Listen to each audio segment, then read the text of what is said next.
গোল টেবিলে বসা সেই তিনজন ব্যক্তিবর্গ মাসুদ আলমগীর, সাইফুল খন্দকার ও বাশার মল্লিক এখনো ইমতিয়াজকে আশ্বাস দিয়ে যাচ্ছে ভোট যেহেতু এখনো হয়নি, কাজে পূর্বকে রাস্তা থেকে চুপ করে সরিয়ে ফেলার পরিকল্পনা করা যাবে। ইমতিয়াজ উদ্দিন এবারে যেন মরিয়া হয়ে উঠেছে পূর্বকে রাস্তা থেকে সরানোর জন্য। এদিকে পূর্ব জানেও না নিজ পার্টির কিছু লোকই ওর ভয়ঙ্কর শত্রু হয়ে গেছে, যারা এই মুহূর্তে স্বার্থের জন্য বিশ্রী নীলা নকশা সাজিয়ে ফেলেছে।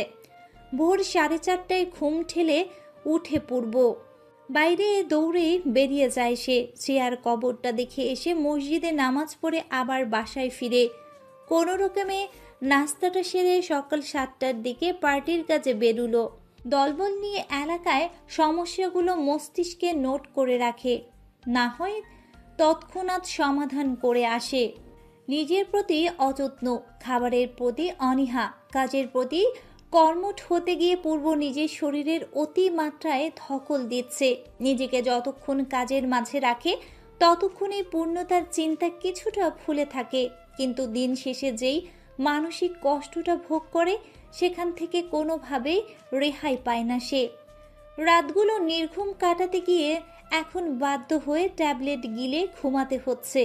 মাথার যন্ত্রণায় সারা রাত সে ছটফট করে, ঘুমাতে পারে না। চুল আঁকড়ে বিছানা শক্ত হয়ে বসে থাকে। আগের তুলনায় মাথা ব্যথাটা কয়েক গুণে বেড়ে গেছে ওর। এখন আর সহ্য করতে না পেরে ঘন্টার পর ঘন্টা শাওয়ার ছেড়ে চোখ বন্ধ করে থাকে। বাবার ব্যবসাটা আবার চাঙ্গা হয়ে গেছে, কিন্তু চাচারা কেউ সাহস করে ইন্ডাস্ট্রি সামলানোর দায়িত্ব চাইতে পারে না।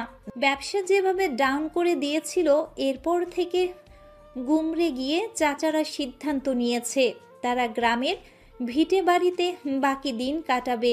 মুসা ওয়াসিফ অর্থাৎ পূর্বের দাদার কাছে তারা ফিরে যাবে। পুরো ওয়াসিফ ভিলা এখন শুধু পলাশ ওয়াসিফ ও আয়শা থাকে। তাদের দেখভালের জন্য চাকরদের জায়গা দেয়া হয়েছে। পূর্ব বাইরে কাজ সামলে বাড়িতে ফিরলেও নিজের শূন্য রুমটার জন্য এখনো আশা রাখে পূর্ণতা হুট করে ওকে চমকে দিয়ে এই রুমটায় আবার চলে আসবে, হয়তো অধিকার নিয়ে গম গম গলায় বলবে, কমরেড সাহেব, আমি আপনাকে খুন করব। আপনি আমাকে এতদিন স্মরণ না করে যেই পাপ করেছেন সেটার জন্য আপনার মৃত্যুদণ্ড কার্যকর। কিন্তু আপনাকে ছাড়া তো আমার থাকা অসম্ভব, তাই যোগ্য শাস্তি রূপে আপনাকে যতদিন আমার সঙ্গে থাকতে বলবো ততদিন আপনি থাকবেন। নো পার্টি নো কাজ। পাঞ্জাবি খুলে আমার শয়ন জায়গাটা রেডি করুন। পূর্ব কথাগুলো ভেবে হেসে দেয়। যদি পূর্ণতা আর একটু জিদ দেখিয়ে চলে আসতো। এই জিদটা যখন সব জায়গায় খাটাচ্ছে, পূর্বের ব্যাপারে খাটালে কি হতো? পূর্ব রুমে ঢুকে দুহাতে পাঞ্জাবিটা খুলে বেডের উপর রাখলো। আয়নার সামনে দাঁড়িয়ে পকেট থেকে ওয়ালেট, মোবাইল ও ব্লুটুথ বের করে রাখতেই আয়নার দিকে তাকিয়ে মনে মনে বলল, তুমি আমার কাছে একবার আসলে আমি কি ফিরিয়ে দিতাম? কখনোই দিতাম না। তুমি আব্বু আম্মুর সাথে দেখা করে গেলে, কিন্তু আমার জন্য অপেক্ষা করলে না। কেন করলে না? কম ভালোবাসা দিয়েছিলাম? আমার ব্যস্ত সময় থেকে কি সত্যি তোমার জন্য সময় বের করিনি? রাতটুকু তো তোমার জন্য ছিল। যত সমস্যাই হোক আমি তোমার কাছে ফিরতাম। আমার তো খারাপ লাগে, কারোর কাছে কিচ্ছু প্রকাশ করতে পারি না। এই যে মাথা ব্যথার যন্ত্রণায় কাতরাচ্ছি, সেটাও কাউকে বলতে পারছি না। তুমি থাকলে কি আমার এই যন্ত্রণাটা হতো? আয়নায় তাকিয়ে পূর্ব দীর্ঘ নিঃশ্বাস ছাড়ল। বাম হাতের কবজি থেকে ঘড়ি খুলে রাখল। গত কয়েকটা দিন থেকে শরীর কেমন ঝিমঝিম করছে। ইদানিং কাজেও সে ঠিকমতো মনোযোগ দিতে পারছে না। ডাক্তারের দীর্ঘ চিকিৎসার পর আয়েশা আগের তুলনায় সুস্থ বলে নিজেই ছেলেকে দেখতে এলেন। রুমে ঢুকে দেখেন পূর্ব ক্লোজেট খুলে টি শার্ট ট্রাউজার বের করছে। রুমের অবস্থা আজও এলোমেলো। চোখ ফিরিয়ে তিনি ছেলের কাছে গেলেন। পেছন থেকে পূর্বের উন্মুক্ত পিঠে হাত রেখে শিউরে উঠলে তাড়াতাড়ি পূর্বকে নিজের দিকে ফিরিয়ে কপালে হাত রেখে বললেন। পূর্ব ভাবলেশীন সুরে বলল, কিছু হয়নি। খেয়েছো? আব্বু কি ঘুম নাকি জেগে আছে? আয়েশা হকচকিয়ে কপাল কুঁচকে প্রশ্ন করলেন। পূর্ব মায়ের কথা শুনে চোখ দুটো সরু করে তাকালো, তীক্ষ্ণ দৃষ্টিতে তাকিয়ে বলল, আমি তো এই সামান্য আঘাতে মরবো না আম্মু। মরণ এত সোজা না। যদি সোজা হতো তাহলে আমাকে জীবিত দেখতে পেতে না। এই সুযোগে আল্লাহ যদি আমার মৃত্যু কবুল করেন, আলহামদুলিল্লাহ, খুশি হব। এক মুহূর্ত দাঁড়ালো না পূর্ব। সেই উত্তপ্ত শরীরে যে ওয়াশরুমে ঢুকে গেল। আয়েশার নির্বাক চাহনিতে ছেলের অবস্থা দেখে প্রচণ্ড রূপে কষ্ট পেলেন। ছলছল করে উঠল ওনার চোখ। ওনার ছেলে হয়তো মরে যাওয়ার ব্রত হিসেবে আজ বহু বছর পর অসুখ ডেকেছে। বৃষ্টিতে ভিজলেও যার জ্বর আসতো না, মৌসুম পাল্টালে সর্দি কাশি হতো না, বড় ধরনের অসুখ বাঁধত না, তার শরীরে কত বছর পর জ্বরাক্রান্ত ব্যাপারটা এলো। মাথা ব্যথায় রোগটা ছাড়া পূর্বের বিশেষ কোনো অসুস্থ অবস্থা কখনো হতো না। সেই পূর্বের শরীরটা অমন আগুনের মতো পুড়ছিল। 3 দিন ব্যাপী তুমুল বৃষ্টির তাণ্ডব শেষে হুট করে ঢাকা শহরের মৃদু শীতে নামল। কনকনে মৃদু শীতের আভাস যেন বহু যুগ পর এলো। বৈশ্বিক উষ্ণায়নের জন্য নাকি দিন দিন আবহাওয়া পাল্টে যাচ্ছে, যার কারণে পুরো শহরটা এখন মৃদু শীতের চাদরে ঠেকে গেছে। রাত 10টার পর থেকে হালকা কুয়াশা, বাইরে তাকালে ধোয়া ধোয়া। পূর্ণতা কিছুদিন আগে খোদেজার কাছে বকা খেয়েছে। বকাটা এ কারণে, পূর্ণতা যেদিন ওয়াসিফ ভিলায় গেল সেদিন সাইড ব্যাগে করে পূর্বের শার্ট, টি শার্ট ও একটা পাঞ্জাবি এনেছে। আর রাতের বেলা কামিজ না পরে পূর্ণতা পূর্বের পোশাক পরে থাকে। খোদেজা এ ব্যাপারে জানতেন না। জানার পর এমন ছেলে মানুষই কাজের জন্য প্রচুর বকেছে, তাতে পূর্ণতার কিচ্ছু হলো না। রাত ঠিক 11টার দিকে আচানক বৃষ্টি নামলো। পূর্ণতা সত্যি আশ্চর্য হয়ে গেছে। এখন অসময়ে বৃষ্টি নামলো। মানুষ যে বলে ঠিকই বলে, প্রকৃতি সত্যি দ্রুত পাল্টে যাচ্ছে। কখন যে ঝড় নামে, কখন যে বৃষ্টি হয়, কখন যে গা কাঁপে, ঠিক কিছুই অনুমান করা যায় না। পূর্ণতা গায়ে মোটা চাদর পেঁচিয়ে 1 কাপ কফি নিয়ে দোতলায় বসলো। বৃষ্টির ছাপ এসে চোখে মুখে লাগছে। বৃষ্টির ছাদ এসে চোখে মুখে লাগছে। বাসায় আজও কেউ নেই। পূর্ণতার নানা ভাই খুব অসুস্থ বলে খোদেজাও কবির আজ সকালে তিস্তা ট্রেনে দেওয়ানগঞ্জে চলে গেছে। পূর্ণতাকে সঙ্গে নেওয়ার জন্য অনেক তোষামত করলেও লাভ হয়নি, ও যায়নি। নুরানি ড্রয়িং রুমে বসে টিভির পর্দায় জলসা নিয়ে বসেছে। হঠাৎ কে যেন মেইন দরজার বাইরে কলিং টিপল। পূর্ণতা তখন কফিতে চুমুক দিচ্ছিল। শব্দটা শুনে ও আর দিল না। দোলনা থেকে নেমে টেবিলে কফিটা রেখে সোজাসুজি দরজার দিকে চলে গেল। নুরানি দৌড়ে এসে খুলতে আসলে নিলে পূর্ণতা আমি খুলছি, তুই যা বলে ওকে বাধা দিল। লুকিং মিররে চোখ বসিয়ে দেখলো দারোয়ান। দরজা একটু খুলে সরু ফাঁক করতেই পূর্ণতা দারোয়ানের উদ্দেশ্যে কিছু বলবে, তার আগেই দারোয়ানটা গড় গড় করে বলল, নিচে আপনারে ডাকে, একজন বইসা আছে। কে ডাকে? হেইডা আমি কেমনে কইতাম? ছেলে না মেয়ে? বেডা মানুষ। লোক এসেছে? আল্লাহ তাআলার দেয়া 2 চোখ দিয়া তো হেইডাই দেখলাম। দারোয়ানের প্যাচমুখ কথাগুলো কখনো পূর্ণতা সহ্য হয় না। নিচে কেউ এসেছে এটা সুন্দর করে বললে কিছু হতো। পূর্ণতা দারোয়ানকে যেতে বলে জানিয়ে দিল সে আসছে। নুরানি দরজার পাশে দাঁড়িয়ে সব কথা শুনেছে। ও হতভম্বের মতো তাকিয়ে আছে। পূর্ণতা দরজাটা লাগিয়ে দিয়ে ভাবছে যাবে নাকি যাবে না। এর মধ্যে নুরানি মুখ খুলে বলল, আপা, নিচে যদি ওই লোকে বইসা থাকে তাহলে তো বারান্দা দিয়েই দেখা যাইব। চল। পূর্ণতাকে রেখেই নুরানি বারান্দার দিকে ছুটে গিয়ে তাড়াতাড়ি গ্রিল ধরে নিচে দৃষ্টি ছুড়ল। পূর্ণতাও কাছে এসে যেই নিচে তাকাবে, হঠাৎ নুরানি এক চিৎকার দিয়ে বলল, ভাই আসছে আপা, পূর্ব ভাই নিচে। ধক করে কেঁপে উঠল পূর্ণতা। চোখ বড় করে যখন তৎক্ষণাৎ নিচে তাকালো, ওর বড় চোখ আরো বিশাল বড় হয়ে গেল। চোয়াল ঝুলে মুখ হা করে গ্রিল থেকে হাত সরে গেল। নুরানি খুশিতে নিচে তাকিয়ে থাকতেও পূর্ণতা তখন বারান্দায় এক পা করে পিছিয়ে যাচ্ছিল। পূর্ণতার কাছ থেকে কোনো সাড়া না পেয়ে নুরানি পিছন ফিরে দেখল পূর্ণতা তখনও চোখ বড় করে আছে। নুরানি ওই অবস্থা দেখে পূর্ণতাকে অস্থির ভঙ্গিতে ঝাঁকিয়ে বলল, আপা, আপা তোমার কি হয়েছে?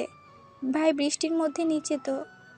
ও আপা, তুমি কিছু বলো, তুমি নিচে যাইবা না? পূর্ণতা কোনো উত্তর দিচ্ছিল না।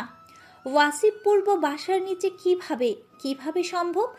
কিভাবে আজ এলো? নিজেকে খানিকক্ষণ পর ধাতস্থ করে সদ্বিদ ফিরে পেল পূর্ণতা। কোনোভাবেই নিজেকে এখন শান্ত করতে পারছে না। ঢকঢক করে কয়েক গ্লাস পানি খেলো, অথচ ঠিকমতো শ্বাস টানা যাচ্ছে না, একদম শ্বাস কুলাচ্ছে না। বুকে অক্সিজেন ফুলিয়ে আকস্মিক চাপে ধরফর করে হৃদযন্ত্র লাফাচ্ছে। পূর্ণতা অপ্রকৃতিস্থ অবস্থা দেখে নুরানি উম্মাদের মতো প্রশ্ন করতে লাগলো। পূর্ণতা চোখ বন্ধ করে নিজেকে কন্ট্রোল করে একদম স্বাভাবিক হয়ে বলল, নুরানি তুই এখন নিচে যাবি, ওই লোককে জিজ্ঞেস করবি এখানে কোন মরা মাটি দিতে এসেছে। এরপর উত্তরটা শুনে চুপচাপ চলে আসবি, একদম দাঁড়াবি না।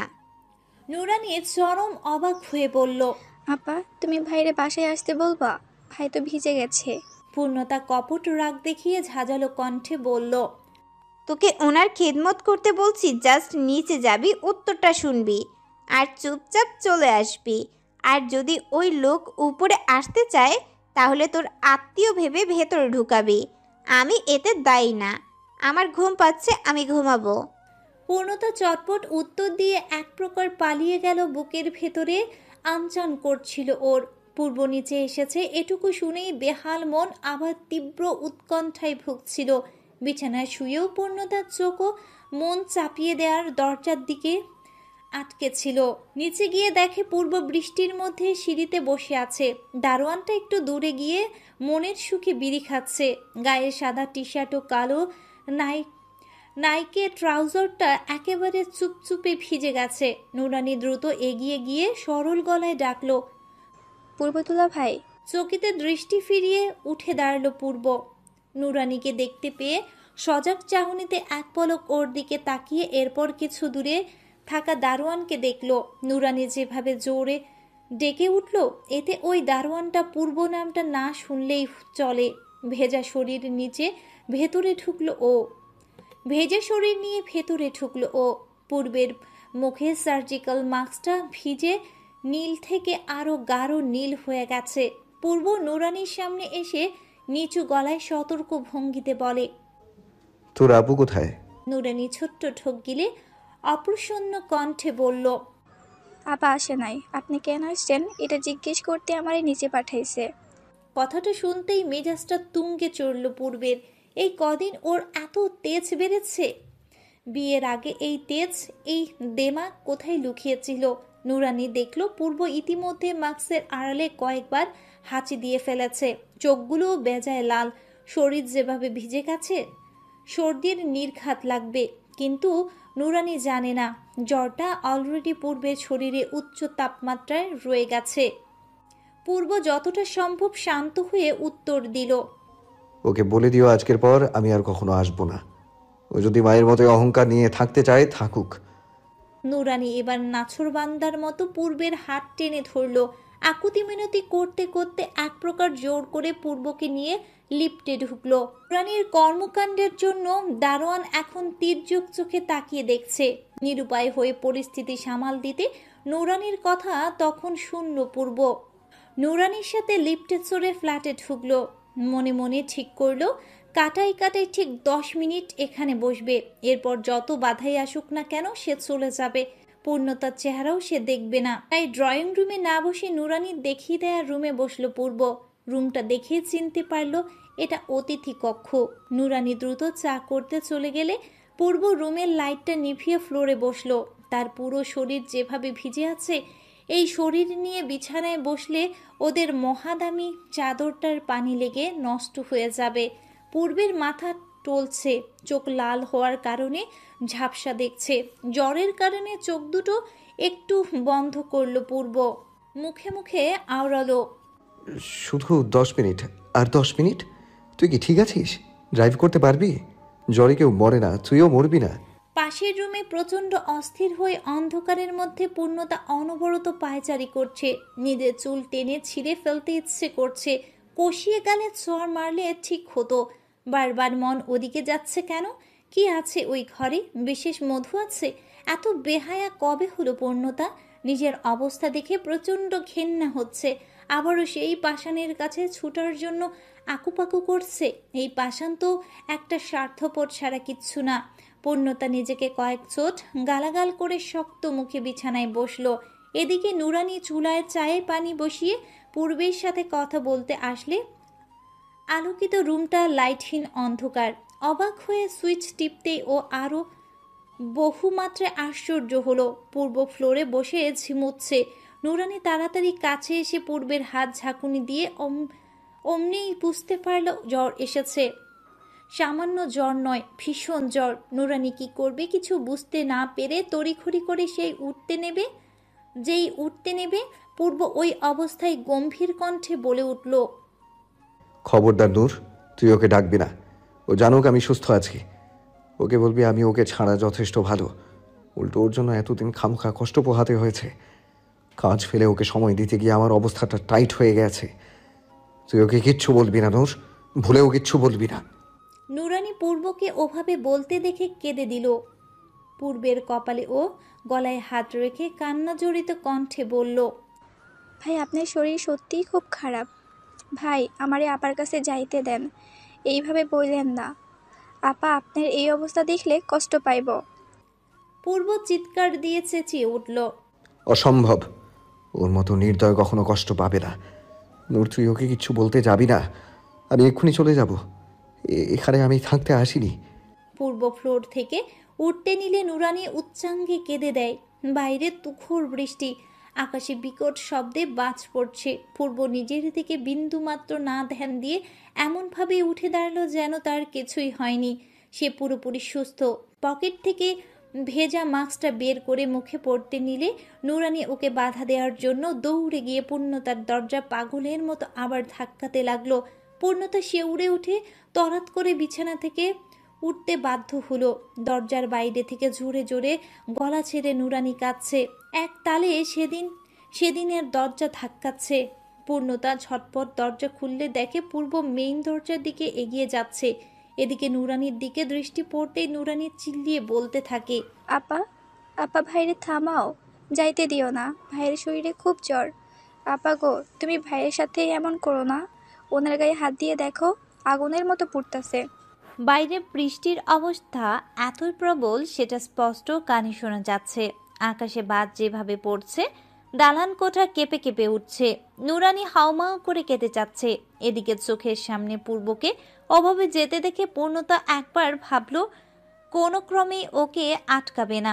পরক্ষণে চিন্তা করলো এতটা কঠোর হওয়ার কোনো মানে হয় না। ওই লোক যেমনই হোক, পূর্ণতা ওর মতো পাষাণ হতে পারে না। পূর্ব যেই বাইরে পা দিবে অমনি পূর্ণতা চেঁচিয়ে উঠল, ওয়াসিফ পূর্ব। শব্দটা খট করে পূর্বের কানে অদ্ভুতভাবে ঠেকল। পূর্ণতা সহজে পূর্বের পুরো নাম ধরে ডাকে না। যখন ডাকে তখন একচোট কথা না শুনিয়ে ছাড়ে না। পূর্ব থামল না। রাগে ক্ষোভে শরীরের ভেতর সত্যিকার অর্থে আগুন ফুটছে ওর। আছাড় মেরে সবকিছু ভাঙতে পারলে শান্তি লাগতো ওর। পূর্ব আর দাঁড়ালো না। ভয়ঙ্কর রাগ পুষে সত্যি সত্যি বাইরে পা বাড়িয়ে চলে যাচ্ছিল। পূর্ণতা ওর কাণ্ড দেখে কি করবে উপায় না পেয়ে শেষমেশ নুরানিকে তাড়াহুড়া করে বলল, থামতে বল যা, বাইরে বাজ পড়ছে। নুরানি শুনতে দেরি অমনি এক ছুট দিয়ে বাইরে দৌড় লাগালো। পূর্ব ততক্ষণে লিফটের দিকে চলে যাচ্ছিল, কিন্তু পেছন থেকে নুরানি এমনভাবে আসলো ঠিক পূর্বের সামনে কাকতারুয়া স্টাইলে দুহাত দুই দিকে প্রসার করে রাস্তা আটকে দিল। উম্মাদের মতো অনবরত মাথা নাড়িয়ে না সূচক বলল, যাইবেন না ভাই, যাইবেন না। আপা খুব কষ্ট পাইব। আপনি গেলে আপা কানবো পূর্ব ভাই। আপনি এমন কইরেন না আপার সাথে। পূর্ব স্থির দৃষ্টিতে নুরানির দিকে তাকিয়েছিল। তখনও চোখে কঠোরতার ছাপ। আজ নুরানির জায়গায় পুরুষ থাকলে ঠাস করে এক চর মারত পূর্ব, কিন্তু নুরানির এদিকে এক চুল হার মানল না। সে এগিয়ে এসে পূর্বের উত্তপ্ত হাতটা এমনভাবে পেঁচিয়ে ধরল, এক প্রকার জোর জবরদস্তি করে পূর্বকে ফ্ল্যাটে ঢুকিয়ে ছাড়ল। নুরানির উপর চরম রাগ উঠছিল পূর্বের। শুধু মেয়ে বলে পূর্ব ইচ্ছাকৃতভাবে নুরানিকে জোরে ধাক্কা বা থাপ্পড় মারতে পারছিল না, আবার জোর গলায় চিল্লিও কোনো লাভ হচ্ছিল না। পূর্ব প্রচণ্ড রাগে স্থির হয়ে দাঁড়িয়ে থাকলে পূর্ণতা গম গম গলায় বলে ওঠে, বেশি তামাশা না করে যেই রুমটায় ছিলেন ওই রুমটায় চলে যান। বাইরের অবস্থা ভালো না, চুপচাপ ওই রুমে শুয়ে পড়েন। আমি আর কোনো ঝামেলা পোহাতে চাই না, প্লিজ ওই রুমে যান। পূর্ণতার ঠাস ঠাস কথা শুনে পূর্ব চোখ রাঙিয়ে কিছু বলবে তার আগেই পূর্ণতার রুমে ঢুকে দরজা চাপিয়ে দিল। পূর্ব তখনও মুখের মাস্ক খুলেনি। সে রাগে তার হাতের মুঠো শক্ত করলে নুরানি চটজলদি সব সামাল দিতে পূর্বকে অতিথি কক্ষে পাঠায়। একটা মোটা কম্বল বের করে বেডের উপর রাখলে পূর্ব মুখের মাস্ক খুলতেই নুরানিকে বলে, কম্বল খুলতে হবে না, আমি বেডে ঘুমাবো না। ফ্লোর পরিষ্কার তো? ফ্লোরে ঘুমালে সমস্যা হবে? পূর্ব আর এক মুহূর্ত দাঁড়িয়ে থাকতে পারছে না। শরীর প্রচুর খারাপ লাগছিল ওর, মাথা অদ্ভুতভাবে ঝিমঝিম করছিল, হাত পা এমনভাবে অবশ হয়ে আসছিল যেন যে কোনো সময় লুটিয়ে পড়বে ও।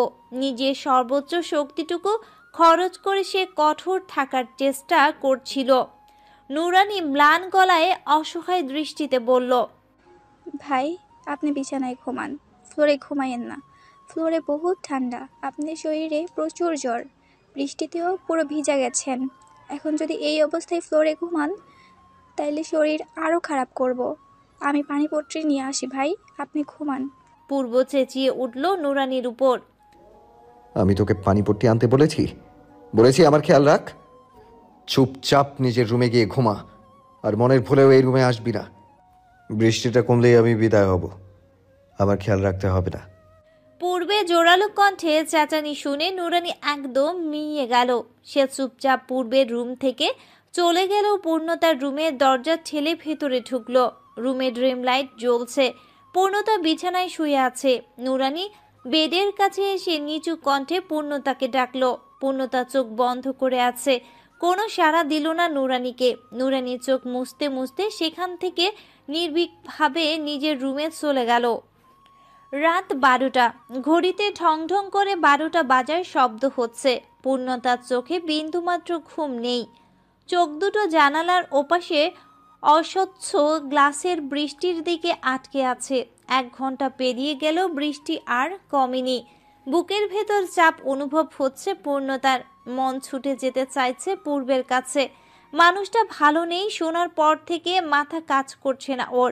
নুরানি বলেছিল জ্বরে গা পুড়েছে, কিন্তু পূর্ণতা যতদূর জানে পূর্বের মতো মানুষ নাকি একটানা বৃষ্টিতে দাঁড়িয়ে থাকলেও ঠান্ডা জ্বর হওয়ার চান্স নেই। আজ কেন মানুষটা অসুস্থ? মনটা ব্যাকুল হয়ে ছটফট করে উঠল। বুকটা ধুকধুক ধুকধুক করে মোচড়ে আসছে। পেটের ভিতর যেন সব নাড়া খেয়ে যাচ্ছে। বিছানায় মোটা কম্বল মুড়ে সেখানে পূর্ণতা আরামে ঘুমাচ্ছে। সেখানে অপরদিকে পূর্ব ভালো আছে। পূর্ণতা এপাশ ওপাশ ফিরেও আর শুয়ে থাকতে পারল না। কম্বল সরিয়ে গলায় ওড়না দিয়ে চুলে হাত খোপাটা করতেই ড্রিম লাইটের নীলচে আলোয় দরজা খুলে বের হলো। যতটা নিঃশব্দে পা ফেলা যায় সেটাই পূর্ণতা করল। চুপি চুপি পূর্ব যে রুমে শুয়ে আছে সে রুমের দরজাটা নিজের ঠোঁট কামড়ানো অবস্থায় হালকা করে খুলে ফেলল। দরজা খুলতেই নিচের ঠোঁট থেকে দাঁত সরে মুখ হা হয়ে গেল ওর। ফ্লোরে গুটিসুটি হয়ে দরজার দিকে পিঠ দিয়ে বাম কাঁধে শুয়ে আছে পূর্ব। তৎক্ষণাৎ কপাল কুঁচকে যায় পূর্ণতার। সে দ্রুত পূর্বের কাছে এসে হাঁটু গুজিয়ে বসতেই বাহুতে হাত রাখলো। শিউরে উঠে চোখ বড় করতেই সজোরে কয়েক ধাপ পিছিয়ে গেল। হাঁপানো ভঙ্গিতে অনবরত নিঃশ্বাস টানতেই থরথর করে কাঁপা হাতের দিকে তাকালো পূর্ণতা। এই হাত যেন আগুনের স্পর্শ পেয়ে কাঁপছে। পূর্ণতা এই অবস্থায় মুখ হা করে শ্বাসকার্য চালাতেই তাড়াতাড়ি পূর্বের রুম থেকে পালালো। নুরানির রুমে গিয়ে ওকে টেনে তুলে পূর্বের কাছে জলপট্টি করতে পাঠালো। পূর্ণতা নিজের রুমে এসে তাড়াহুড়ো করে আলমারি খুলে ওয়াসিফ ভিলা থেকে পূর্বের সেই টি শার্ট এনেছিল সেটা বের করলো। কবিরে অব্যবহৃত নতুন একটা ট্রাউজার নিয়ে নুরানির হাতে ধরিয়ে বলল পূর্ব যেন এক্ষুনি পোশাক পাল্টে নেয়। পূর্ণতা আর পূর্বের কাছে গেল না, রুমে ঢুকে দরজায় পিঠ লাগিয়ে হাঁটুতে মাথা রেখে ফুপিয়ে কেঁদে দিল। পূর্ব কিভাবে অসুস্থ হয়ে গেল, কি করেছে নিজের শরীরের সাথে? এই অসুস্থতা তো পূর্ণতার জন্য কায়েম, এটা কোনো পূর্বের সাথে হলো। কানের দুপাশ থেকে চুল টেনে হাঁটুতে কপাল লাগিয়ে হুহু করে কাঁদছিল ও। নুরানি জোর করেও পানিপট্টি দিতে পারল না পূর্বকে। পূর্ণতা পাঠানো পোশাকও সে দরজার বাইরে ড্রয়িং স্পেসে ছুঁড়ে মেরেছে। জ্বরের ঘোরে চোখের সাদা অংশ লাল হয়ে গেছে। পূর্ব শর্ত চেষ্টা করেও দাঁড়াতে পারছিল না, ব্যর্থ অবস্থাতেই উঠে দাঁড়ানোর জন্য শ্রম দিচ্ছিল সে। পূর্বের জেদিপনা দেখে অস্থির হয়ে নুরানি পূর্ণতাকে জানায়। পূর্ণতা চোখ মুছতে মুছতে পূর্বের সামনে এসে দাঁড়ালে পূর্ব তখন পরিষ্কার দেখার জন্য চোখ ঝাপটালো। পূর্ণতা নুরানিকে যেতে বলে রুমের দরজা লাগিয়ে দিল। ফ্লোরে বসে বিছানায় পিঠ ঠেকিয়ে মাথা বিছানায় ছেড়ে দিল পূর্ব। তাচ্ছিল্যপূর্ণ কণ্ঠে হেসে দিয়ে বলল, দয়া দেখাতে এসেছো নাকি দেখতে এসেছো মরে যাচ্ছি কিনা? আরে চিন্তা নেই, আমি এত সহজে মরছি না। মরে তো সেই হাসপাতালেই মৃত্যু হতো। মরিনি তো, দিব্যি বেঁচে আছি, শান্তিতে বেঁচে আছি। পূর্ণতা ধীর পায়ে চুপচাপ হেঁটে এসে পূর্বের সামনে বসলো। চোখের সামনে রাশভারী গম্ভীর স্বভাবের মানুষটা অসুস্থ অবস্থায় কাতরাচ্ছে। নিস্তেজ শরীর নিয়ে ফ্লোরে বসে বিছানায় মাথা হেলে দিয়েছে। পূর্ণতা ঠোঁট কামড়ে মাথা নিচু করে কেঁদে দিল। কান্নার ফিসফিসানি শব্দ শুনে পূর্ব বন্ধ চোখের পাতা টেনে খুলল। বহু কষ্টে মাথা উঠিয়ে সামনে চেয়ে দেখল পূর্ণতা মাথা নুয়ে আছে। সমস্ত শরীর ওর থেমে থেমে কাঁপছে। জ্বরাক্রান্ত ভারী মাথা নিয়ে টালমাটাল ভঙ্গিতে পূর্ব বলল, কাঁদছো কেন? খুশি দেখাচ্ছ? জ্বর আনা কিন্তু আমার জন্য সহজ কাজ ছিল না জানো। টানা 3 দিন আপির রুমের বাথটাবে বরফের পানিতে নাক ডুবিয়েছিলাম। ফিলিংসটা মারাত্মক ছিল, সারা শরীর ফ্রিজড হয়েছিল। নিঃশ্বাস নিতে গেলে টাইটানিক ফিল লাগতো। কিন্তু আমার তো পাশে কোনো রোজ ছিল না। জ্যাক যেভাবে রোজের হাতটা ধরেছিল, আমি তো কারোর হাত ধরিনি। মূল তফাৎটা এদিকেই। সবই ভাগ্য আসলে। পূর্বের মাতাল মাতাল কথা শুনে মাথা তুলে তাকালো পূর্ণতা। সেই ধারালো চোখের দৃষ্টি, হাসিহীন চেহারার গম্ভীর্য ভাব, রাশভারী শক্ত চেতনা নিয়ে পূর্ব যেন স্বাভাবিক ভঙ্গিতে অপলক চাহনিতে পূর্ণতাকে দেখছে। ওর যেন জ্বর নেই এমন চাহনিতে তাকিয়ে আছে। পূর্ণতা কান্নার দমকে মৃদু কেঁপে উঠতেই পূর্বের দিকে অশ্রু চোখে তাকায়। জড়িয়ে আসা কণ্ঠে নম্র সুরে বলে ওঠে, শরীরের প্রতি এত অবহেলা কেন? পূর্ব ওর কথা শুনে হো হো করে হেসে দেয়। রুমের মধ্যে পূর্বের হাসির ধ্বনি হয়ে শোনা যাচ্ছে। পূর্ণতার নাক টেনে চোখ মুছে জিজ্ঞাসু সুরে বলে ওঠে, আমার কথায় হাসছো কেন? এটা হাসির? পূর্ব কোনো জবাব দিল না।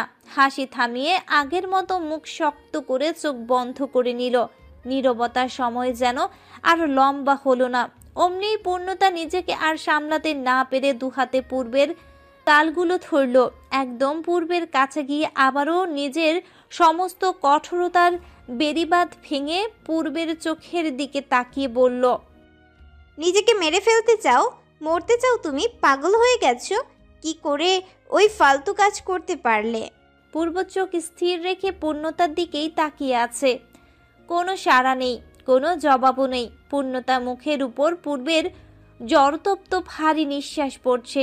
লালচে ঠোঁট দুটো জ্বরের প্রকটে আরও লাল বর্ণ ধারণ করেছে। পূর্ণতা কয়েক মুহূর্ত তাকিয়ে থাকলো শুধু। এরপর তপ্তময় গালে ঠোঁট ছুঁইয়ে দিল সে। বহুদিন পর পূর্ণতার স্পর্শ পেয়ে চোখ বন্ধ করে ফেলল পূর্ব। মন বলছে সময়টা থেমে যাক, সময়টা একটু থেমে যাক। এদিকে পূর্ণতা গাল থেকে হাত সরিয়ে পূর্বের কোমরের কাছে টি শার্ট ধরে সেটা খোলার জন্য উদ্বুদ্ধ হয়। প্রসন্ন গলায় বলে, খোলো পূর্ব, আমি টি শার্ট এনে দিচ্ছি। পূর্ব ক্ষীণ দৃষ্টিতে চোখ মেলে তাকায়। মাথায় ঝিমঝিমানি ভাবটা এত বেশি হচ্ছে যেন মাথার ভেতর অজস্র পাখি ডানা ঝাপটা মারছে। সে পূর্ণতার কথায় সায় দিয়ে হাত উঠিয়ে টি শার্ট খুলে ফেলল। পূর্বের উজ্জ্বল ফর্সা শরীরটা লালচে আভায় ছেয়ে আছে। পূর্ণতা গায়ে হাত দিয়ে দেখল গরমের তেজ বেশ প্রখর। গায়ে পানি ঢেলে তাপমাত্রা নামাতে হবে। সে তাড়াতাড়ি পূর্বকে উঠার জন্য কিছু বলবে, হঠাৎ পূর্ব গা ছেড়ে দিয়ে ফ্লোরে শুয়ে পড়ল। আস্তে আস্তে বলল, তুমি রুমে যেয়ে শুয়ে পড়ো পূর্ণ, একটু পর আমি চলে যাব। বৃষ্টিটা একটু কমুক, আমি সত্যি চলে যাব। আর কখনো তোমার কাছে তামাশা করতে আসবো না, আর কোনোদিন তোমার ঝামেলা বাড়াবো না, তোমাকে বিরক্ত করবো না, ওয়াদা করছি। আমার আজকের ভুলের জন্য আমি ওয়াসিফ পূর্ব ক্ষমা প্রার্থী। পূর্ণতা এই দৃশ্য দেখে আবারও ফুপিয়ে কেঁদে উঠল। পূর্ব না চাইলেও সে জোরপূর্বক ওর মাথাটা কোলে তুলে পূর্বের চোখে মুখে গালে বারবার চুমু দিল। পূর্ব দুর্বল হাতে পূর্ণতাকে সরাতে চাইছে, কিন্তু সে কোনোভাবেই পারছে না। পূর্ণতা হাউমাউ করে কেঁদে দিয়ে পূর্বের মাথাটা শক্তভাবে জড়িয়ে ধরলে চেঁচানো কণ্ঠে বলল, এত পাষাণ আচরণ কিভাবে করো তুমি? আমাকে চোখে পড়ে না? আমার চেয়ে তোমার কাছে রাগের মূল্য বেশি? প্রতিবার আমি কি তোমার কাছে আসি না? এবার তুমি এসেও কেন ফিরে যেতে চাইছো? আমাকে একা ফেলে যেতে চাইছো কেন? কি হাল করেছো নিজের? আমি তোমার এই অবস্থা দেখতে পারছি না, নয়তো আমার তো এই অবস্থা সহ্য হচ্ছে না। প্লিজ তুমি আমার কথা শোনো, একটু ওঠো। পূর্ণতা নিজের গালের সাথে পূর্বের খোঁজা খোঁজা দাড়ির গালটা মিলিয়ে নিল। এক হাতে পূর্বের মাথাটা আঁকড়ে অন্য হাতে পূর্বের পিঠ বুলিয়ে দিচ্ছিল। পূর্বের গরম দেহটা পূর্ণতার সাথে মিশে আছে।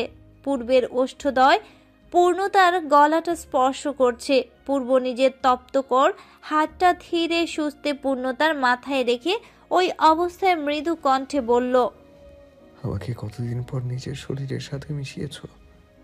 ঠিক কতদিন পর তুমি আমায় একটু আগলে ধরলে পূর্ণ? তোমার নিঃশ্বাস, তোমার স্পর্শ, তোমার উষ্ণতাগুলো আমাকে জড়িয়ে রাখতো সব সময়।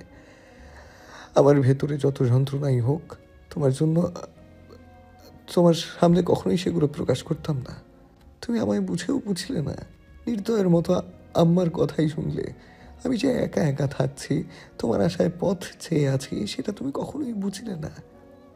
লোকাল বাসে তোমাকে দেখে কুকুরের মতো ছুটেছি, সেটা তুমি দেখলে না। তোমার পাশে বসে কতবার তোমার হাতটা ধরতে চেয়েছি, তুমি শুনলে না। আমি তবুও তোমার কাছে পাষাণ হয়ে গেছি।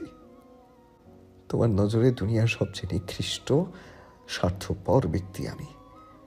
পূর্ণ, আমি যদি স্বার্থপর হতাম, আজ কারো বুক খালি করে তার ইচ্ছার বিরুদ্ধে সম্পর্ক ছিন্ন করে ফেলতাম। তোমাকে কাছে টেনে বুকে রেখে ভালোবাসতাম, কিন্তু আমি ওই পথ কখনো মেনে নেইনি। বিশ্বাস ছিল তুমি আমাকে ছাড়া এক রাতও থাকতে পারবে না, কিন্তু সেই তুমি আমাকে ছাড়া কত রাত কাটিয়ে ফেলেছ। তুমি আমার গায়ের গন্ধ না টেনে ঘুমাতে পারো না।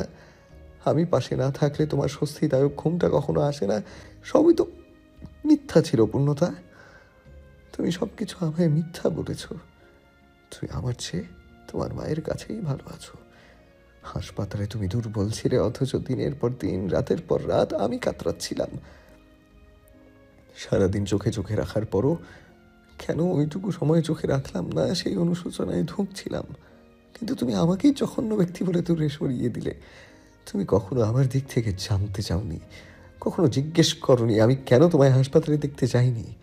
তুমি কি জানো, সেদিন রাতের বেলা ওই ইনসিডেন্ট হওয়ার রুমটায় আমি হাউমাউ করে কেঁদেছিলাম? জানো ওই ঘটনা? আমার সন্তানটা বিনা দোষে দুনিয়া ছেড়ে চলে গেল, আমি সেই দুঃখ কাউকে বুঝতে দেইনি। রুমটা থেকে শুষ্ক চোখে সবার কাছে এসেছি। আমি নিজেকে বুঝাতাম, যদি আমি ভেঙে যাই তাহলে তোমাকে সামলাবে কে? তোমার মা তো তোমার চেয়ে ওনার ডিউটিকে বেশি ভালোবাসে। আমার মতোই সমাজসেবক চিন্তাধারার মানুষ। তোমাকে দেখার জন্য পাগল হয়ে যেতাম। তুমি আমার বউ, আমার হক, আমার সব। সেই আমি কিনা তোমার কাছে যাওয়ার অনুমতি পাইনি। আমার সাথে কি নিষ্ঠুর আচরণ হচ্ছিল তুমি কি কখনো জানতে চেয়েছো? অথচ দিন শেষে আমি তোমার কাছে পাষাণের আখ্যা পেলাম। কথাগুলো যত নিঃশব্দে ছিল তত যেন বুকের কোথাও ক্ষত বিক্ষত আঁচড় বসিয়ে দিচ্ছিল। পূর্ণতা নিজের সর্বস্ব শক্তি দিয়ে পূর্বকে চেপে ধরেছে। চোখ থেকে টলটল করে অশ্রুধারা বেয়ে পড়ছে। এক অদ্ভুত যন্ত্রণার শিকার হয়েছে পূর্বের অব্যক্ত কথাগুলো শুনে। মানুষটা চওড়া বুকে এত কষ্ট কিভাবে লুকায়িত থাকতো, সহ্য করত কিভাবে? দম বন্ধ লাগতো না? পূর্বের কানটায় চুমু খেলো পূর্ণতা। বাম হাতটা থেকে পূর্বের মাথাটা নির্লিপ্ত কোলে রাখতেই দেখলো পূর্বের দুই চোখের কার্নিশ বেয়ে কানের কাছে ভিজে আছে।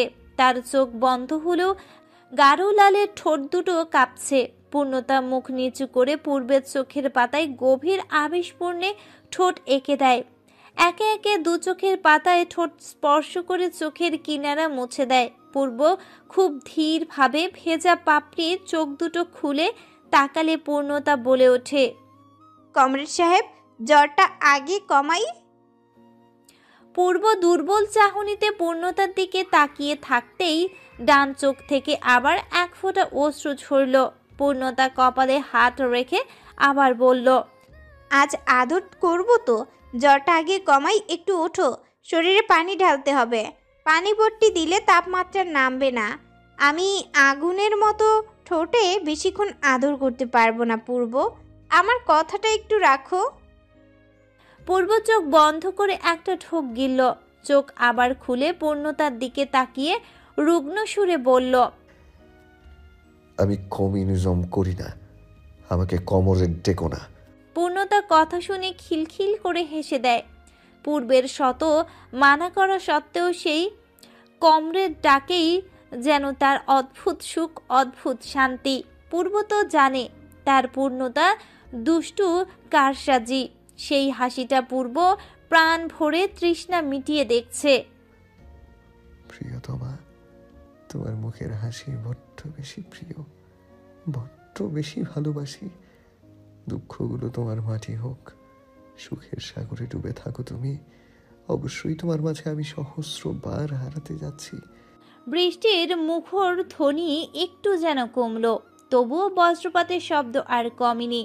পূর্ণতা অনেক তোষামত করতে লাগলো, কিন্তু পূর্ব মাথা তুলে উঠেনি। জেদ চেপে বসেছে সে আজ পূর্ণতার কোলেই মাথা রেখে ঘুমাবে। জ্বরটা জ্বরের জায়গায় থাকুক, পূর্ব এক চুল উঠবে না পূর্ণতার কাছ থেকে। পূর্ণতা নিরুপায় হয়ে অনবরত বোঝাতে লাগলো জ্বরটা ঠিক কমলেই সে আগের চেয়েও বেশি বেশি ভালোবাসবে। এদিকে পূর্ব ঘাপটি মেরে পূর্ণতার কোমর জড়িয়ে কোলে মুখ গুজে শুয়ে আছে। পূর্ণতা ওর মাথায় আঙ্গুল চালিয়ে বলল, তুমি এমন করো না, একটু শোনো। আমি তো বলেছি তোমার কাছ থেকে সরবো না। এখন যদি তুমি কথা না শোনো, আমি কিন্তু রুমে যেয়ে দরজা আটকে ঘুমাবো। ইচ্ছা মতো ডাকাডাকি করলেও আসবো না। কি আমি চলে যাব? পূর্ব একটু যেন সায় দিল। কোমর থেকে দুর্বল হাত দুটো আলগা করে পূর্ণতার মুখের দিকে তাকালো। পূর্ণতা কঠোর চাহনিতে কপাল কুঁচকে তাকিয়ে আছে। পূর্বের এই অযথা ন্যাকামো ওর একদম সহ্য হচ্ছে না। কথা বললে কথা শোনে না। পূর্বকে ধরে কি করা উচিত? পূর্ব হালকা করে একটা ঢোক গিলল, আস্তে আস্তে বলল, উঠছি, তোমারও রুমে যেতে হবে না। পূর্ণতা কথাটুকু শুনে কুচকানো কপাল ঠিক করে পূর্বকে ধরে ধরে ফ্লোর থেকে উঠালো। পূর্ব নিজের শরীরের উপর কাবু রাখতে পারছিল না। ফ্লোরে পা ফেলতে প্রচুর হিমশিম খাচ্ছিল সে। মাথার ভেতর এত যন্ত্রণা হচ্ছিল, চোখ কুচকে ঠোঁট কামড়ে সে কোনো রকমে পূর্ণতার সাহায্য নিয়ে পূর্ণতার রুমে গেল। পূর্ণতার রুমে শুয়ে অ্যাটাচমেন্ট বাথরুম। পূর্ণতার রুমে শুধু অ্যাটাচমেন্ট বাথরুম, বাকি রুমগুলোর জন্য বাইরে বাথরুম সিস্টেম। পূর্বের অবস্থা যেহেতু বেশি খারাপ, তাই পূর্ণতা নিজের রুমটায় এক প্রকার জোর করেই নিয়ে গেল। পূর্বকে বেডে বসিয়ে দিয়ে দ্রুত বাথরুমের দরজা খুলে এলো। এসেই দেখে পূর্ব বেডে গা ছেড়ে দিয়ে চোখ খিচে কাতরাচ্ছে। পূর্ণতা দ্রুত এগুতে গিয়েও আর এগুতে পারল না। কনুইয়ের ভাঁজে চোখ দুটো ঢেকে কেঁদে দিল। সুস্থ মানুষটার এমন দিনও দেখা লাগবে সেটা কেউ ভাবতো? গায়ে জোরে সকাল থেকে সন্ধ্যা পর্যন্ত এক নাগারে খাটাখাটনি করা মানুষটা এত অসহায়ের মতো কিভাবে কাতরাচ্ছে? কখনো অসুখে পড়তে দেখেনি, ঠান্ডা জ্বরে ভুগতেও দেখেনি, পায়ে অ্যাক্সিডেন্টে ব্যথার শব্দও করেনি পূর্ব। সেই পূর্বের মুখ থেকে চাপা যন্ত্রণায় অস্ফুট শব্দ আসছে। পূর্ণতার চোখ থেকে টলটল করে পানি বেয়ে পড়ছে। হিচকি তুলে কেঁদে চলেছে সে। সহ্য হচ্ছে না কিছুই। সবকিছু তছনছ লাগছে ওর। বুকের ভেতরটা এফোর ওফোর করে ঝাঁঝরা করে দিচ্ছে পূর্বের আর্তনাদ। পূর্ব অস্ফুট সুরে চোখ খুলে পূর্ণতার দিকে দুর্বল হাতটা বাড়িয়ে দিয়েছে। কথা বলতে গিয়ে ওর চোখ তীব্র যন্ত্রণায় খিচে আসছে, তবুও আস্তে আস্তে শোনা যাচ্ছে। আমার খারাপ লাগছে, দূরে দাঁড়িয়ে থেকো না, কাছে এসো। পূর্ণতা ছুটে গিয়ে ওর তপ্ত হাতটা ধরল, মাথায় হাত বুলিয়ে বলল, কিচ্ছু হয়নি তোমার, আমি তোমার জ্বর কমানোর ব্যবস্থা করছি। তুমি ওঠো পূর্ব, আরেকবার কষ্ট করে একটু উঠে ওয়াশরুমে আসো। আমি বলছি তো তোমার কিচ্ছু হবে না।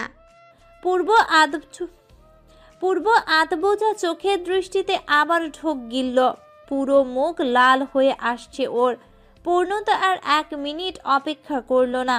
সবটুকু শক্তি দিয়ে সে পূর্বকে টেনে তুলে বাথরুমে নিয়ে গেল। পূর্বকে এক হাতে জাপটে ধরে পূর্বর পেছনে থাকা শাওয়ারের নব মোচড়ে দিল। থোকা থোকা বৃষ্টির ফোঁটা পানি এসে পূর্বের তপ্ত শরীর ভিজিয়ে দিচ্ছে। পূর্ব পূর্ণতার কাঁধে মাথা হেলিয়ে দিয়ে পূর্ণতা আবার নবটা মোচড়ে পানির স্পিড সর্বোচ্চ সীমায় করে দিল। কয়েক সেকেন্ডের মধ্যেই পুরোপুরি ভিজে গেল পূর্ণতা। তাচ্ছিল্যে সুরে বলল, তোমার জন্য এই ঠান্ডার মধ্যে ঝর্ণার পানিতে ভিজতে হচ্ছে। আমার অবস্থা তুমি বুঝতে পারছো? পূর্ব চোখ বন্ধ করে পূর্ণতার পিঠ খামচে ধরল।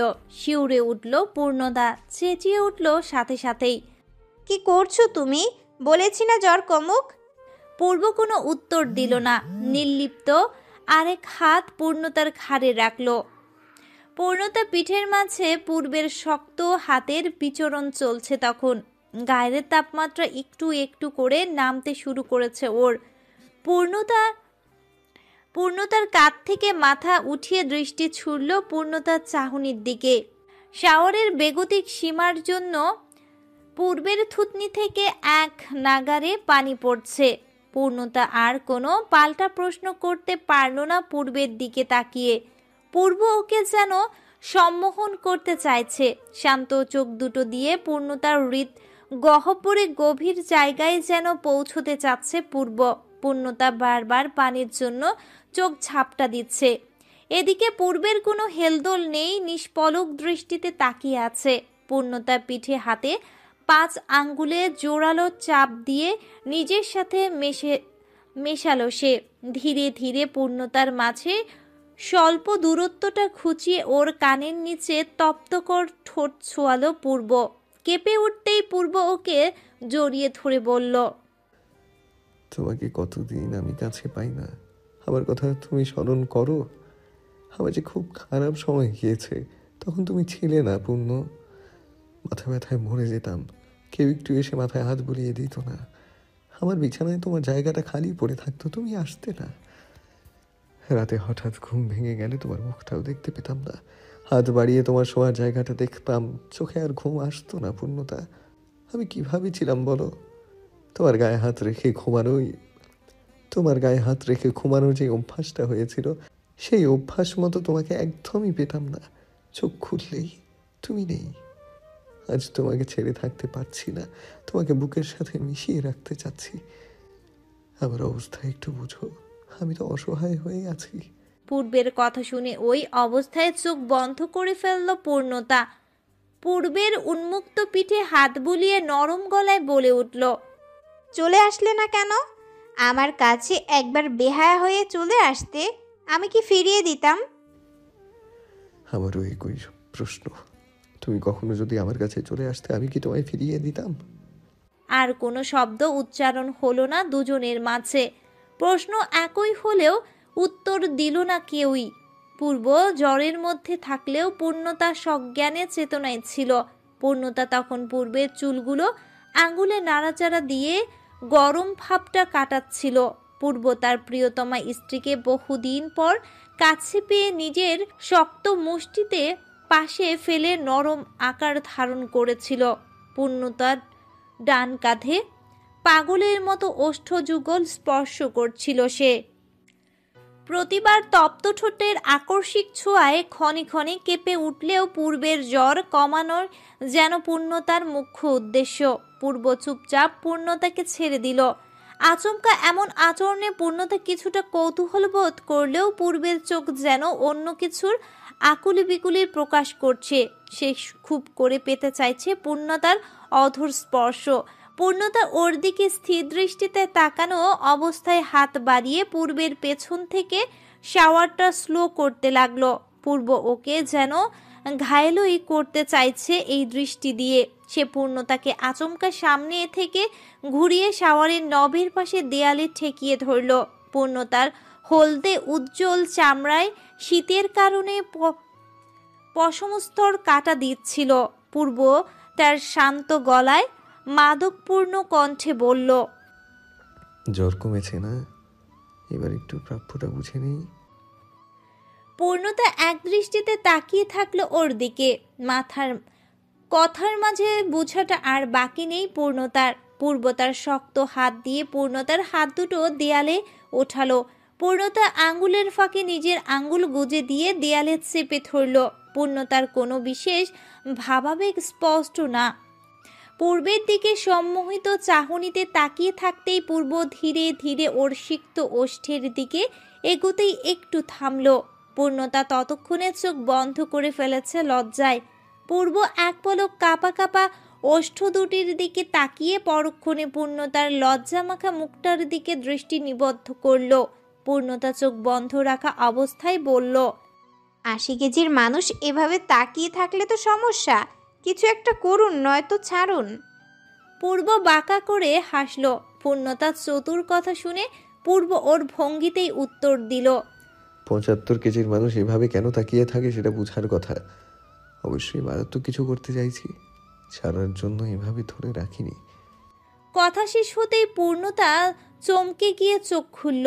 ওর 5 কেজি ওজন কমার ব্যাপারটা কিছু বলবে অমনি নিজের গরম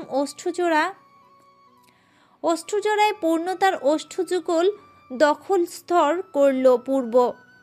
ব্যাকুল হৃদয়ে শুষ্ক উঠোনে দীর্ঘদিন পর তৃষ্ণা নিবারণের যেন সুযোগ পেল। দুটি পিপাসার্ত আত্মার বহু প্রতীক্ষার প্রহর যেন ওষ্ঠযুগলের মিলন কার্যে শেষ হলো। পূর্ব সত্যিই তার কথা মোতাবেক মারাত্মক কাজটি করে দেখালো। পূর্ণতার নিচের ঠোঁট দুটি তার দাঁত দ্বারা আঁকড়ে ধরল। পূর্ণতার নিচের ঠোঁটটি তার দাঁত দ্বারা আঁকড়ে ধরল। পূর্ণতা কুকড়ে উঠতেই চোখ মেলে দেখল রাশভারী মানুষটার সুন্দর দুই চোখ থেকে আবারও পানি পড়ছে। কখনো এই দৃশ্য দেখার পর পূর্ণতা স্বাভাবিক থাকতে পারে না, আজও পারেনি। সে দ্রুত পূর্বের গাল দুটো ধরে বৃদ্ধাঙ্গুল দিয়ে চোখের দুকোনা মুছে ফেলল। পূর্বের ওজন কমলো কি করে? খাওয়া দাওয়া বাদ দেওয়ার কারণে। তাই বলে 80 থেকে একদম 75-এ নেমে যাবে?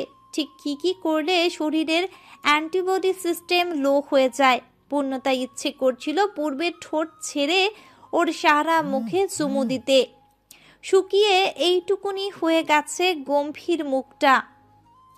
রাতের পর রাত যে ঘুমটা হয় না সেটা চোখের দিকে কিছুক্ষণ তাকালেই বোঝা যায়। পূর্ণতা গাল থেকে হাত নামিয়ে ধীরে ধীরে পূর্বের বুকে হাত রাখলো। এটাই তো পূর্ণতার শয়নসজ্জা। এই জায়গাটায় কত রাত যে আরামের ঘুম দিয়েছে সে, তার কোনো হিসেব নেই। এখনো সেই শুনশান রাতের কথা মনে পড়ে ওর। বদমাইশ লোকদের ধাওয়া খেয়ে রাস্তায় বেহুশ হয়েছিল। আশ্চর্যজনকভাবে এই পূর্বে বাহুগুলোতেই মাঝে ডুবে পূর্ণতা ছিল। তখন কি পূর্ব জানতো এই মেয়েটি তার জীবনের পূর্ণতা হবে, তাকে ঘিরে জীবনের সবকিছু চলবে, পূর্ণতার মাঝে হারিয়ে গিয়ে অমানসিক যন্ত্রণা সহ্য করবে? মানুষটা কিছুই জানতো না। পূর্ব ওর ঠোঁট দুটো ছেড়ে দিয়েও আবার সেখানে মৃদু চাপ দিল। চোখ নিচু করে গভীরভাবে বুক ভর্তি নিঃশ্বাস ছাড়তে থাকলে পূর্ব শান্ত কণ্ঠে বলল, রুমে আসো, এখানে দাঁড়িয়ে থাকতে হবে না, আমি টি শার্ট ট্রাউজার এনে দিচ্ছি। পূর্ব কেমন অপ্রকৃতিস্থ কণ্ঠে তড়িঘড়ি করে বলল, আজ একটু শাড়ি পরো না, ওই ডার্ক ব্রাউনের শাড়িটা। একবার, শুধু একবার। আমি আজকে রাতটুকু ওই শাড়িতে দেখতে চাই। পূর্ণতা অবাক হয়ে বলল, এখন এই সময়? হ্যাঁ, এখন এই সময়। তুমি পড়বে? একবার পড়বে শুধু।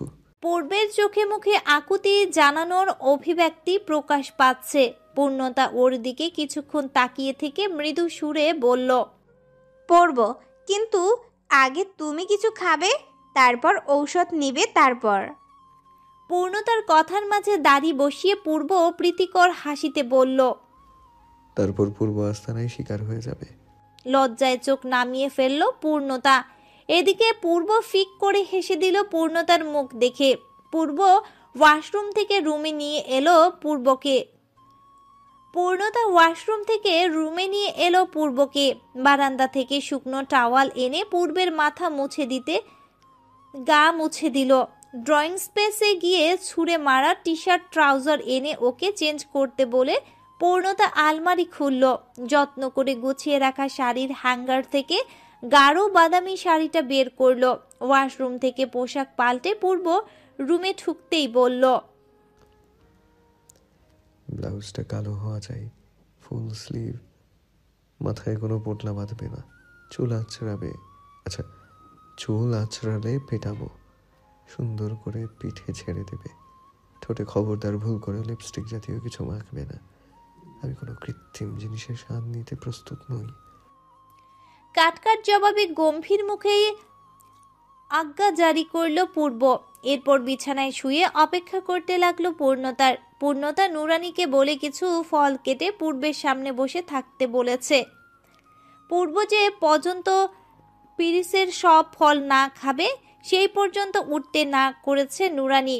নিরুপায় পূর্ব এক পিস মুখে দিয়েই চেহারার এমন ভোতা করলো যেন অখাদ্য দিয়েছে খেতে। সে নুরানিকে বলল, তোদের বাড়িতে নিরাপত্তা বোধ হয় মিষ্টি লাগবে, কিন্তু এগুলো কি এনেছিস? নুরানি পূর্বের তেরা কথা বুঝতে না পেরে ভ্যাবাচাকা খেয়ে কৌতূহল গলায় প্রশ্ন করল, ভাই আপনি এটা কি বললেন? নিম পাতা মিষ্টি হইব কেন? নিম পাতা তো তিতা বিষ। নূর, তোর খালাম্মা মিসকিন স্বভাবের মহিলা না হলে বাড়িতে এইসব অখাদ্য রাখে না। অসুস্থ রোগীকে আপেল, কমলা, মালটা দেয়। আমাকে এটা কি দিয়েছে? পেয়ারা, বাঙ্গি, তরমুজ। এই জ্বরের মুখে এগুলো ভালো লাগে?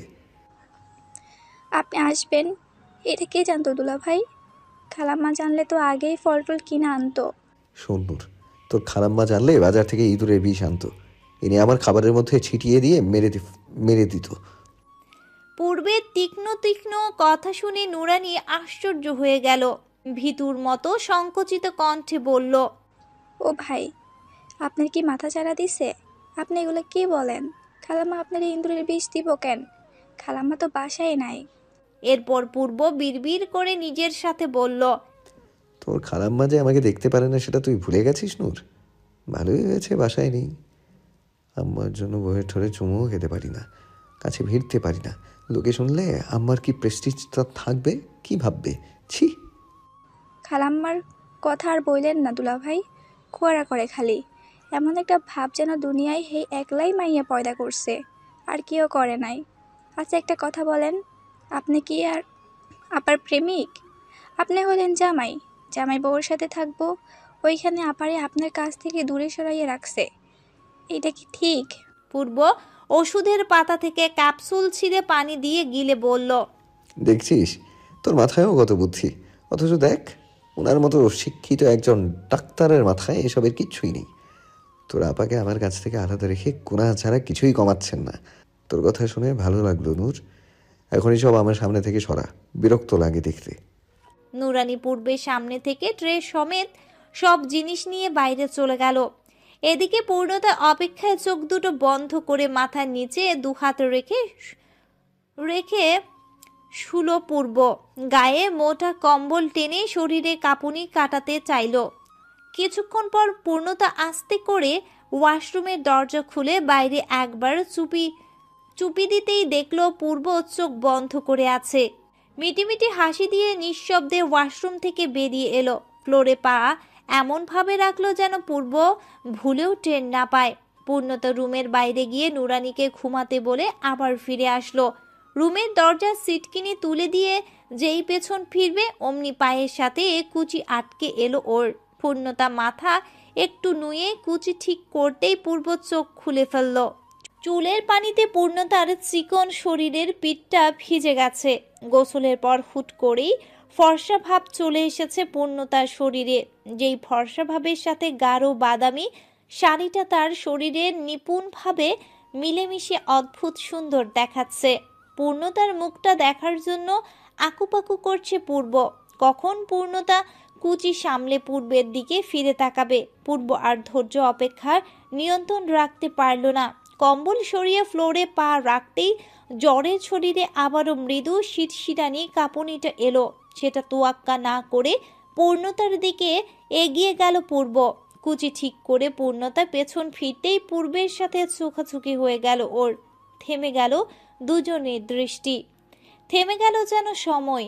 পূর্ণতার বুকে ধুকধুক ধুকধুক করে হৃৎপিণ্ড পেশি ছুটছে। এই ধুকপুকানি শব্দ কি পূর্ব টের পাচ্ছে? কেমন উল্কা স্পিডে ছুটছে হৃৎপিণ্ডটা। পূর্ব ঠোঁটের মুচকি হাসি ঝুলিয়ে পূর্ণতার দিকে এগিয়ে এলো। পূর্ণতার কাছে এসে মেথিন কোমরটার বাম দিকে হাত রেখে কাঁধ থেকে চুল সরিয়ে বলল।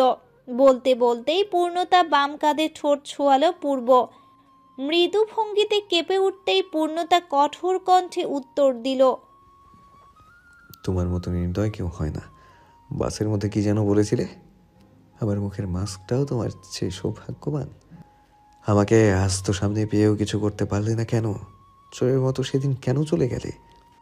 কারণ তোমার মতো পাষাণ লোক কখনো হয় না।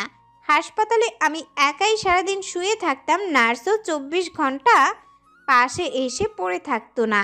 কিন্তু তুমি ছলচাতুরি করেও আমাকে একবার দেখতে আসতে না। এটা কি গ্রহণযোগ্য বলো ওয়াসি পূর্ব? কাঁধে ঠোঁট ছোঁয়াতেই গলার কাছে স্পর্শ করছিল পূর্ব। এই অবস্থাতেই তীক্ষ্ণ কণ্ঠে উত্তর দিল, তোমার মা বাইরে থেকে ভেতরে না যাওয়ার সিস্টেমটা চালু করেছিল। তোমার কাছে কেউ না থাকলেও তোমার কাছে কাউকে আসতে দিত না সে। পূর্বের কথা শেষ হতেই পূর্ণতাও আরেক চোট প্রশ্ন ছুড়ল পূর্বকে। পূর্ব তখনও উন্মাদগ্রস্তের মতো পূর্ণতাকে ঘুরিয়ে ঘাড়ে ঠোঁট স্পর্শ চালাচ্ছে।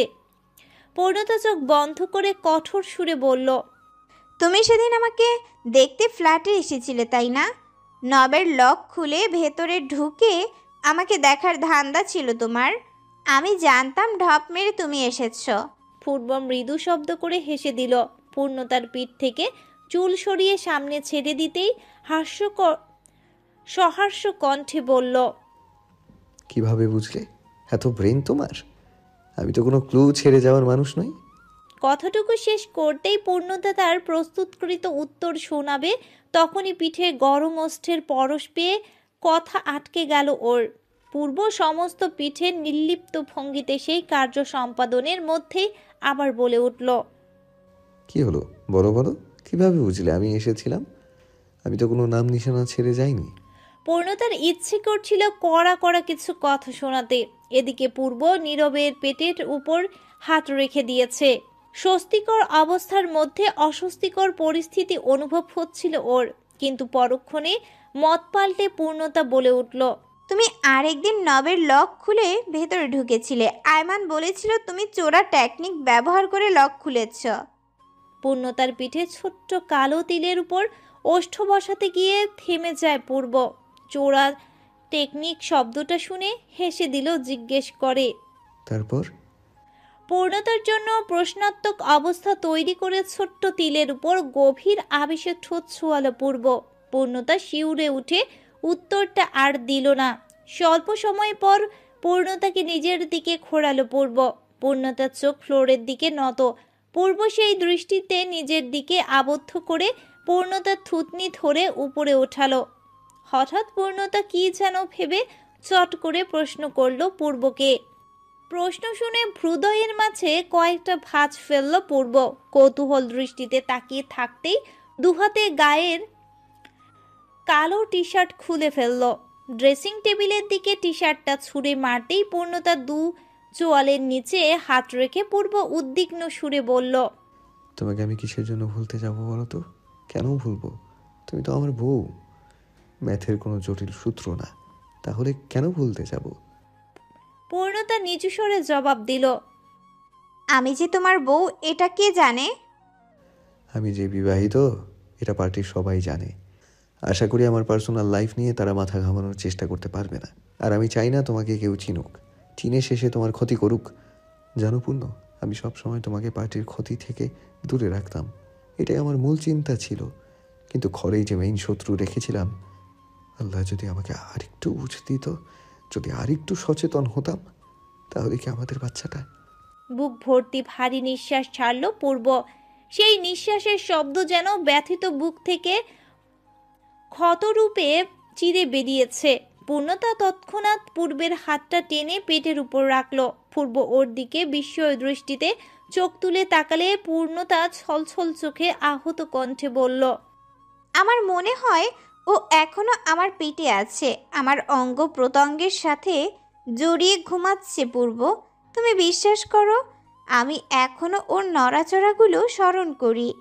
আমি তো ওকে কোনো দিনও ভুলতে পারবো না। 6 মাস আমার গর্ভে যত্ন করেছি। পেটে হাত রাখলেই মনে হতো তোমাকে সঙ্গে নিয়ে আছি। তুমি তো আমার পাশে 24 ঘন্টা থাকতে না, আমাকে না ডেকে, নিজেকে দেখতে না দিয়ে খুব সকাল সকাল বেরিয়ে যেতে। সারাটা দিন ওকে নিয়ে কত কথা বলতাম। আমার একা একা সময়গুলো ওর সাথে কেটে যেত।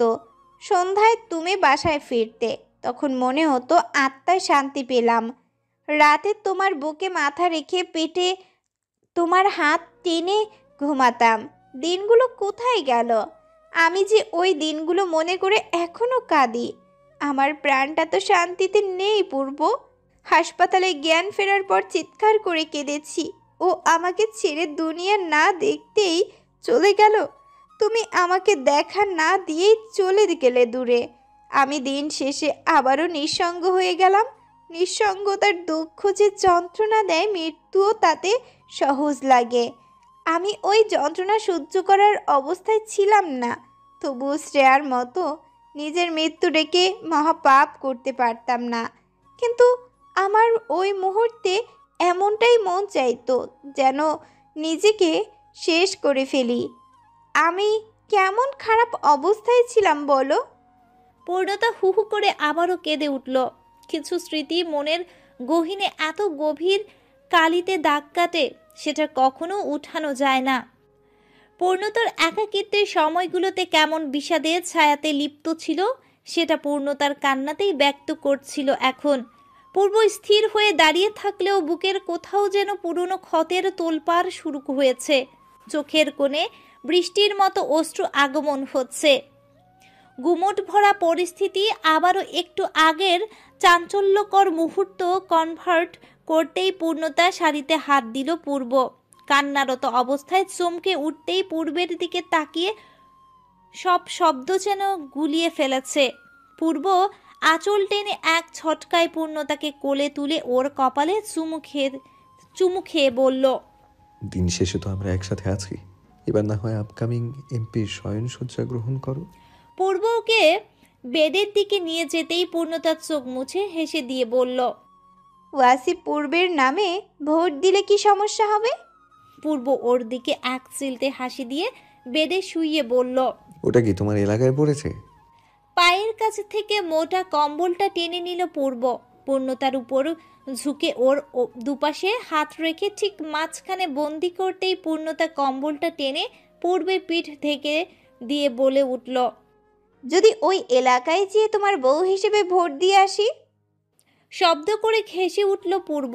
গালে কপালে নরম ওষ্ঠের ভাঁজে স্পর্শ মিলিয়ে দিল। পূর্ণতার প্রতিটি রন্ধ্রস্থলে স্পর্শের ভুবন ছড়িয়ে দিতেই পেটে আলতো ঠোঁট ছুঁয়ে পূর্ব আস্তে করে অস্ফুট সুরে ফিসফিস করে বলল, তুমি পূর্ণতা গভীর হিসেবে ভোট দিয়ে এসো। আমি ভোট কেন্দ্রের ওয়াশরুমে তোমার জন্য অপেক্ষা করব। এমপি হওয়ার খুশিতে বউয়ের কাছ থেকে কয়েকটা মিষ্টি মুক্ত করতেই পারি, তাই না? দোকানের মিষ্টি। পূর্ব কথা আর শেষ করতে পারল না। মাথার পেছনে আকস্মিক চাপ অনুভব করতেই ছিটকে পড়ল ওষ্ঠযুগলের মায়ায়। পূর্ণতার আচানক কাণ্ডে মনে মনে পূর্ব বলল, আহা প্রিয়তমা, বুঝলাম তোমার আকুতি, মিটিয়ে দেব তোমার বাসনা। আজও আসিফ পূর্ব তোমায় ছাড়ছে না। রাতটা দীর্ঘ, চারপাশ নিস্তব্ধ। আকাশটা থেমে থেমে মৃদু শব্দে ডেকে উঠছে। বৃষ্টি শেষ হওয়ার পর বিল্ডিংয়ের ছাদ থেকে জমাটবদ্ধ পানিগুলো এক নাগারে কোথাও পড়ছে। বাতাসটা শীতল, গায়ে মোটা কম্বল জড়িয়ে ব্যস্ত শহরটা ঘুমিয়ে পড়েছে। অন্ধকারময় স্বল্প আলোয় রুমটা এখন বেশ শান্ত।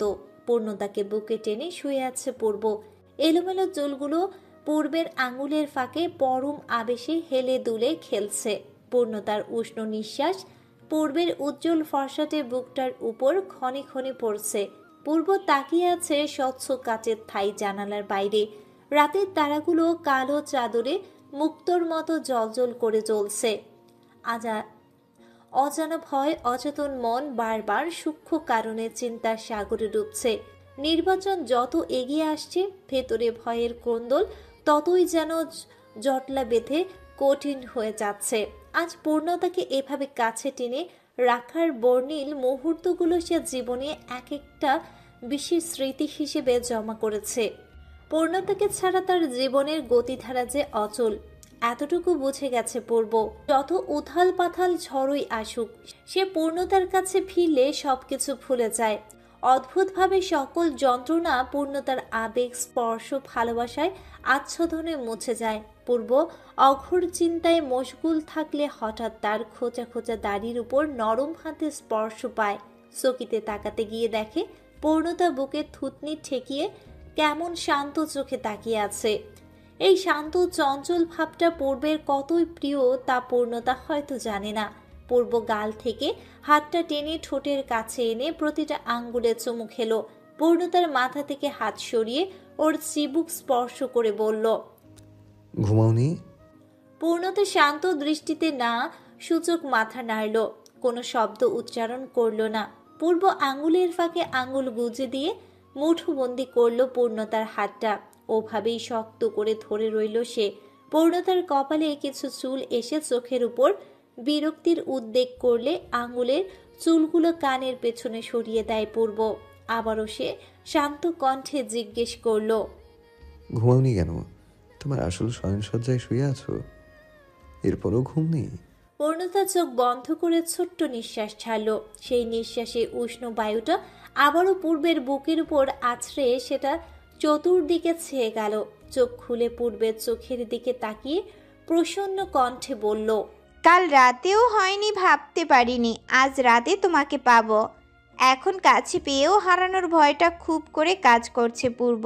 তোমাকে পাওয়া তো সোনার হরিণ পাওয়ার মতো সুখ, এখন যে কালকের জন্য চিন্তা হচ্ছে। পূর্ণতার কথা শুনে শব্দ করে হেসে উঠল পূর্ব। খিলখিলিয়ে হাসতে হাসতে বালিশ থেকে মাথা তুলে পূর্ণতার কপালে ঠোঁট স্পর্শ করে পুনরায় শুয়ে পড়ল। পূর্ণতার চোখে মুখে তখন ভীত অবস্থার শঙ্কা। মুখে সেটা প্রকাশ না করলেও পূর্ব ব্যাপারটা বুঝতে পেরে আশ্বস্ত বাণীতে বলে উঠল, আমাকে এত বেশি মহামূল্যবান ভাবো দেখি তুমি মাত্রার চেয়ে বেশি কষ্ট পাও। কাল রাতে কেমন ছিলে আর আজ রাতে কেমন আছো সেসব ভেবে তো টেনশন করে লাভ নেই। আমি তোমার আশেপাশে সামনে পিছিয়ে সবখানেই আছি, এইটুকু শিওর থাকো। টেনশনের ঝুলিটা আমার কাছে দিয়ে চুপচাপ একটু ঘুমাও, নয়তো এই চোখ দুটো দেখছো না, এই চোখ দুটোর নিচে কালি জমে বয়স 33 বানিয়ে দিবে। পূর্ণতা আর কথা না বাড়িয়ে শুয়ে পড়তেই কম্বলটা গায়ে টেনে ঢেকে দিল পূর্ব। রাতে যত দীর্ঘ হচ্ছে ঠান্ডা ভাবটা একটু করে যেন বাড়ছে। পূর্ব চোখ বন্ধ করলেই অযথা চিন্তা এসে ভিড় করে মাথায়। ইমতিয়াজ উদ্দিন এখনো পিছু ছাড়েনি পূর্বের। আগে সরল ভাষায় হুমকি দিত, এখন অশ্লীল ভাষায় পূর্ণতাকে ক্ষতি করার কথা উঠায়। লোকটা এমপির ক্ষমতা না পেয়েও যেভাবে মানুষ হাত করে রেখেছে, এতে বোঝাই যায় ইমতিয়াজের মতো মানুষ কতটা ভয়াবহ। কাল বাদে পরশুই বদমাইশ লোকটা ঠিক টুকে টুকে পূর্ণতার খোঁজ বের করবে। পূর্ণতা চোখ বন্ধ করলে স্পষ্ট টের পাচ্ছিল পূর্ব কোনো কারণে ঘুমাতে পারছে না। রাত এখন ৩টা বাজলেও ঘুমের কোনো হুদিস নেই পূর্বের। পূর্ণতা আবার মাথা উঠিয়ে কপাল কুঁচকে খেপে গিয়ে প্রশ্ন করল,